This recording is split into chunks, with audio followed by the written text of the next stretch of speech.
Hello underwater photographers, I'm glad you're here. We're actually going to talk now about 3 tips for wide angle photography underwater.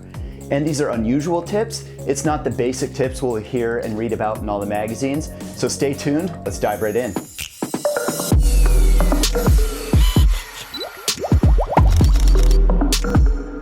So that intro, how would you rate it? 1 to 10? I've opened up a comment below, so let me know.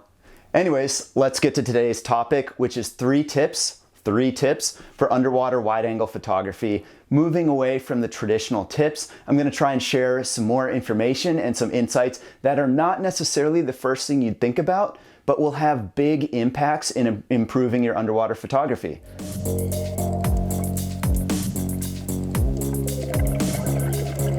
Tip number 1 is to create balance in the frame. Now, this goes to basic composition, but what I mean here is you don't want to necessarily have something heavy in one corner of the frame without something to offset it in another corner of the frame. Now, we could have a subject like a shark in blue water, and that's something that we do want to have offset with a little swim space in front of the shark's face.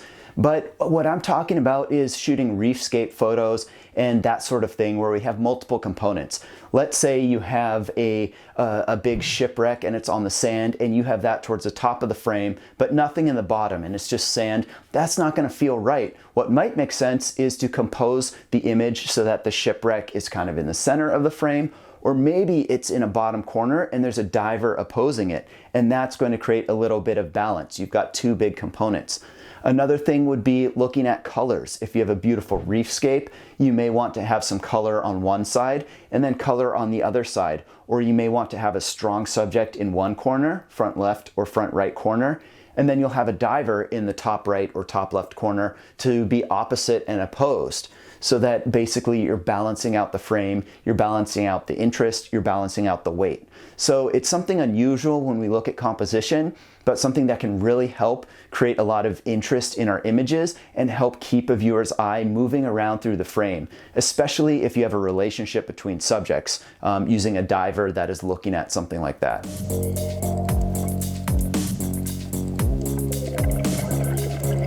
So tip number 2 is to master your exposure. And what I mean here is there are multiple exposure components in a wide angle image. So you've got the watercolor, the ambient light in the background, and then usually you will be lighting the foreground with your strobes or your video lights. So you want to, 1, have a nice exposure for your water column. And I talk about this in my strobe positioning tutorial. You'll find it on my website, tutorials.brentdurand.com, in depth. But basically you want to expose for that water. Find a nice blue color based on your exposure, working with your shutter speed, your aperture. And then afterwards, you're going to use your strobes to light the foreground. So you've already got this nice blue as step 1, but now you see a lot of photos that either have too dark of a foreground, the strobe light or the video light just isn't lightening up the foreground enough, or you'll find the light coming in from a strange angle and creating hot spots on areas of the reef, like sea fans that are a lot closer than the rest of the reef. So light travels through water, right? So if you have things that are closer, they're going to take a lot more light than everything behind it. So you'll tend to overexpose things that are closer than things in the background. So to create an even exposure, you may want to adjust yourself in the water column or adjust your light and strobe positioning so you get nice even lighting and bright lighting, but not overexposed lighting on that foreground subject. The other thing is shadows. If you're using one strobe in particular, it's really easy to have something that's too dark in the foreground with the angle of light coming from too extreme an angle, creating hard shadows. So to master exposure, you want to really look at the light source and ensure you have nice smooth lighting, obviously still with some shadows and some contrast and depth, but you don't want to have some sort of side lighting that's overexposing one piece and creating real dark or flat color in another area.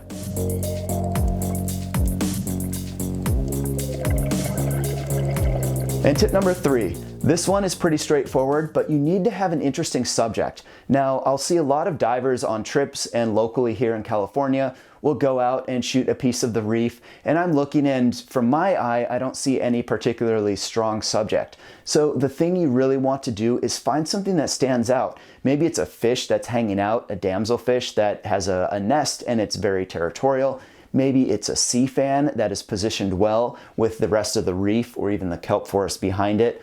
Or maybe it is some other big feature, a big abalone, a scallop, a crinoid, or something along those lines, because something that has a lot of color, a lot of shape, interest, an animal that has eyes and is looking at you is going to really create a strong subject that anchors people in.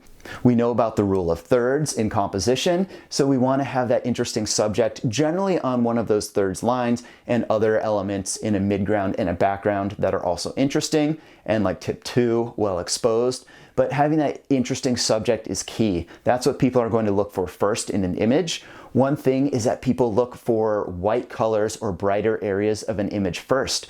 So if you pick something that is bright and colorful as your subject and light it well, that's the first thing the viewer is going to see when they see your image. So bright face with eyes, boom, they're pulled into the image, and then their eye can start exploring the rest of the frame. A nice set of corals or a crinoid or something else colorful, boom, that pulls the viewer in because it's got a nice bright color and a color contrast, which will often tend to be brighter than a darker blue water. They see that, and then the eye starts to move through the frame.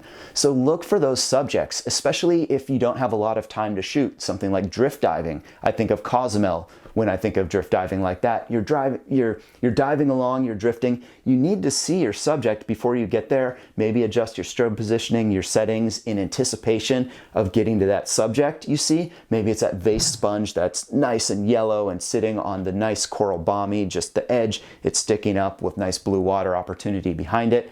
Boom, be ready for that, shoot it, and then move on. But you got to be looking for those things. If you're not looking for those strong, powerful subjects, your wide-angle photography just won't have that level of interest. To sum it up, you need balance in the frame. You need to master your exposure with the ambient light and with the artificial light. And you also need a strong subject. By using all of these elements and thinking about all of these things, even before you get into shooting your image, you're automatically going to have better wide-angle underwater photos. So I hope those tips are useful. Leave me some feedback below in the comments. I always answer all questions. If you haven't yet, hit that red subscribe button. Check out my website, tutorials.brentdurand.com, for all sorts of videos and written articles, and my newsletter with updates every month. And I'll see you guys in the next video. Thanks for tuning in.